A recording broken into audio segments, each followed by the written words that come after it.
Hi, 6th grade. We're going to continue reviewing with chapter 2. Today we're going to look at the next section, which is 2-6. In this section, we are solving problems using multiplication and division. We're still trying to get the variables alone. We are still going to use inverse operations. So for number 25, we're going to do 25 and 27 together.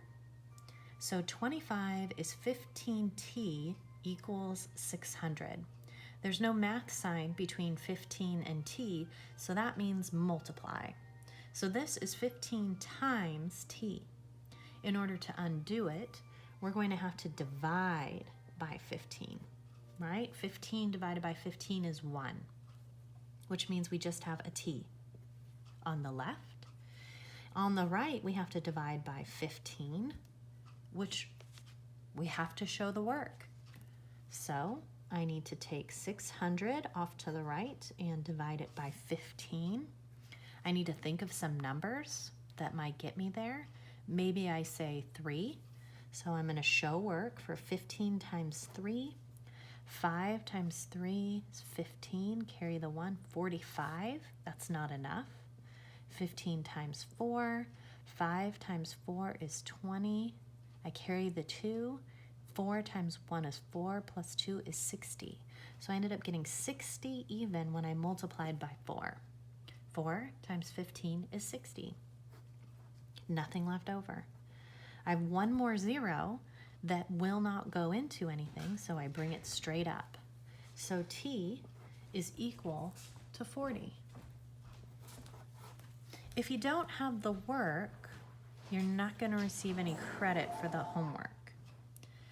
Next up, we have x divided by 5. I see divide, so that means I, in order to get the variable alone, have to do the inverse operation, the opposite. So I'm going to multiply everything by 5. And when I multiply by 5, that cancels it out, and I'm left with just an x on the left. On this right side, I have to remember the twin rule, which means I have to multiply this by 5. And I don't know what 2.5 times 5 is, so I have to show the work.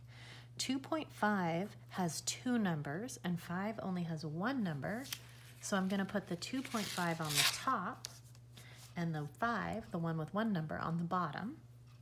5 times 5 is 25, so I bring down the 5 and I carry the 2. 5 times 2 is 10, plus 2 more is 12. 125 is the answer I got. Before I write that as my answer, I had 1 decimal in my problem, which means I need to move it 1 space in my answer. So x is equal to 12.5.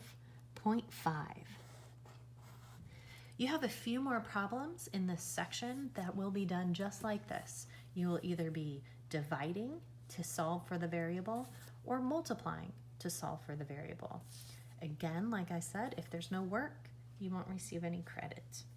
You can definitely use a calculator to check. So this section is, we're still on page 364. We're going to be doing numbers 25 through 32. You do not have to check. You do not have to show me the check. Okay? Good luck, guys.